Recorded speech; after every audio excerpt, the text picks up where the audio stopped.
It's kind of a weird feeling watching a film that will become one of your all-time favourites for the first time.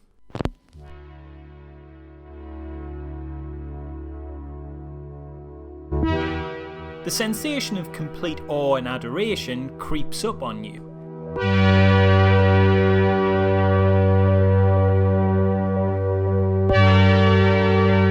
To paraphrase a line from author John Green about love, it's a lot like falling asleep. It happens slowly and then all at once.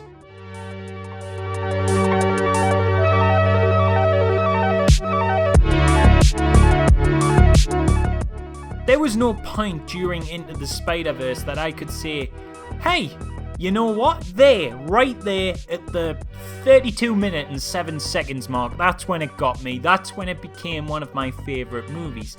That's just not how it works. I don't know when it happened. I know I was enjoying it and I know I was falling in love with it. I don't know whether that was during the film or in the constant thinking about it that hasn't stopped in my mind for even a second since. But at some point, it just dawned on me. This is one of the best films I've ever seen.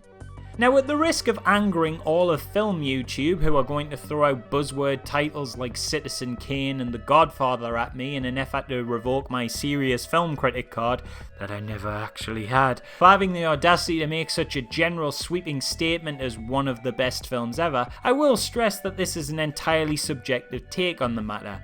As all film reviews are, I keep saying that, but nobody seems to listen. But the thing is, Spider-Verse wasn't just a good movie for me, it was remarkable.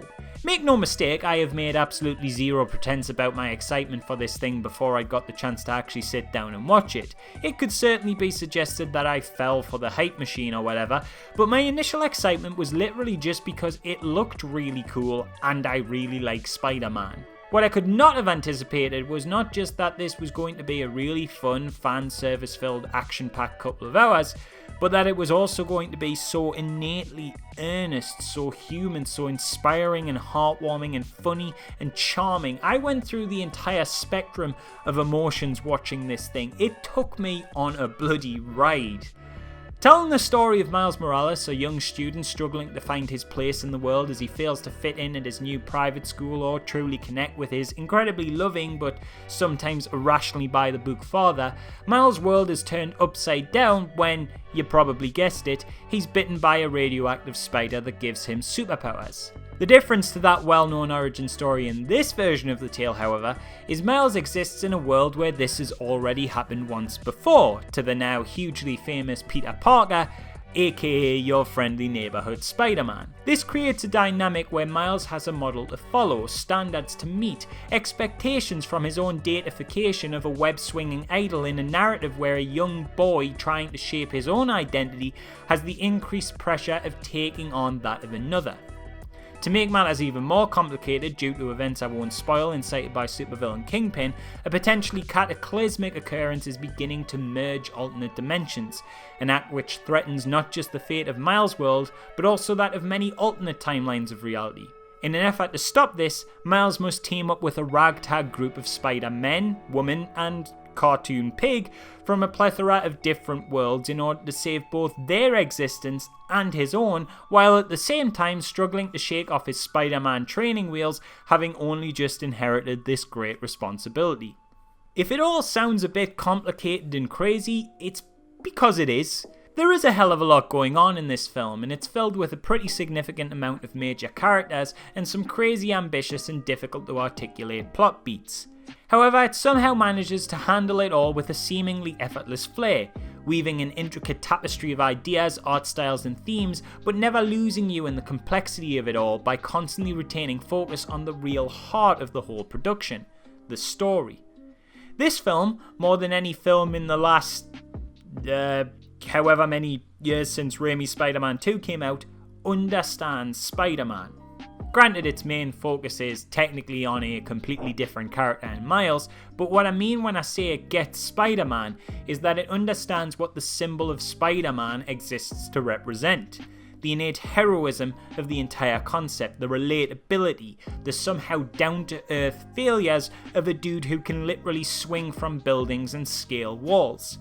I don't want to spoil too much, but I read a tweet from an early preview that suggested that this movie was about a kid learning to be a hero from an adult who forgot how to be one. And as much as I don't want to steal that guy's words, especially since I can no longer find the tweet and credit those words to him, I can think of no greater an articulation for what I saw unfold on screen. Amongst all the visual impressiveness, and trust me, this film is like a comic book come to life in a way you've never seen before, they haven't just used all the best visuals for the trailer, this idea, the characters learning what it means to be a hero and the dynamics of their relationships, were easily the biggest takeaway from this thing. This film isn't style over substance, the substance is very much there, it just happens to be super stylish substance. And it tells this incredible story with these amazing characters in a way that doesn't distance itself from some of the zanier aspects of comic books as movies have been known to do in the past, but rather embraces it wholeheartedly from its very first frame in both its narrative and presentation. I mean, the entire premise is based off the now comic book stable of a multiverse, and coinciding variations of the same character existing at the same time, which as far as I'm aware, has yet to be attempted in a cinematic superhero outing. And it totally just throws this wild premise at you in the first 30 minutes, brave enough to say, look, we don't need 12 films setting this up, just go with it. The animation as well samples some of the finest, most colourful, influential and creative works from a rich history, playing to its own format by adding the rapid movement and fluidity comic book frames would always hint at, to character designs and sequences that simply could not work in live action. Little touches like Liechtenstein-style dots populating everything from subtle shading on a character's nose to stylized background to rays of light make the whole world just pop out of the screen like a smorgasbord collage of punk and hip-hop aesthetics meets the simple delight of crisp ink on glossy paper. It's honestly the best looking film I've ever came across in terms of outright style, bar none. Thematically, it's incredibly interesting. At the risk of tiny spoilers, and I do mean itsy bitsy spider spoilers, as a lot of this is kind of implied in the trailer, the surrogate father figure relationship between Miles and Peter links very much into their personal arcs in incredibly rewarding ways. And I love how Miles' identity as new student Miles Morales metaphorically mirrors his experience finding an identity as new superhero Spider-Man, as he enters those distinct yet overlapping arcs in both ways as a fish out of water outsider in a world he doesn't understand, perfectly captured through the awkward but really fun to watch first day at school to his equally awkward and really fun to watch first day as Spider-Man. Extremely careful consideration has been taken with bringing these characters and their relationships to life.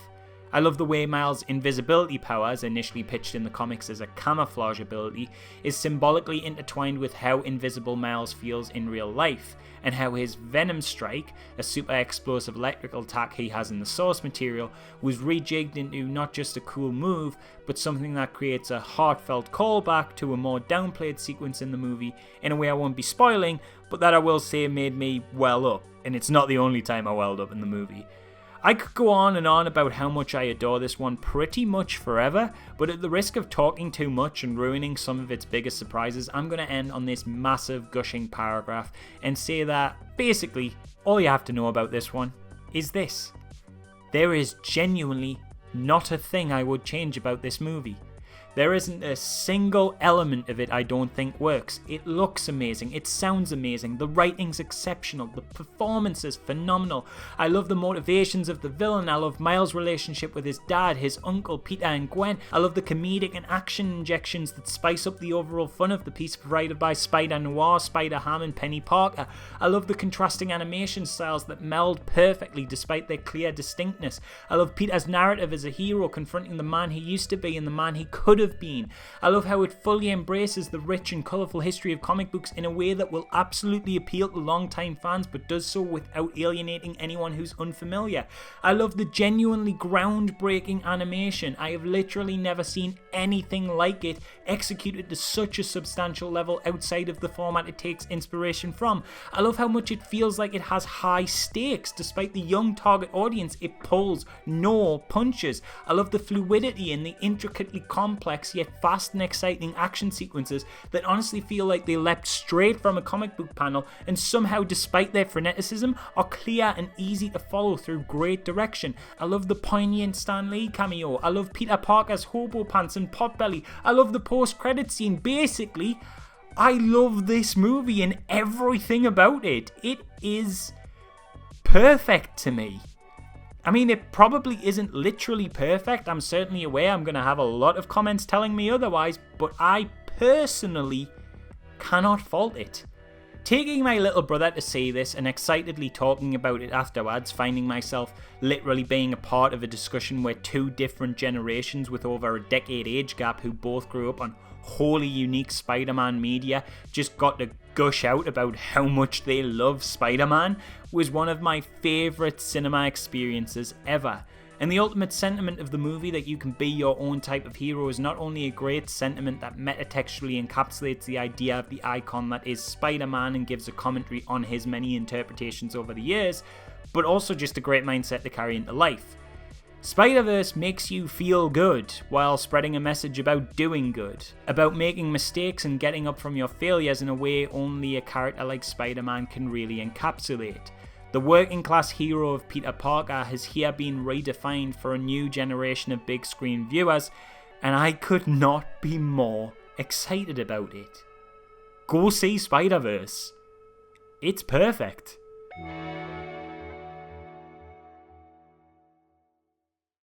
So hey, normally I don't have like an outro message or anything, but if you could help me out, I'd like to make a slight request. Some of you may know, although most of you won't because it hit very few subscriber boxes, that I released a review of the now not so new My Hero Academia movie.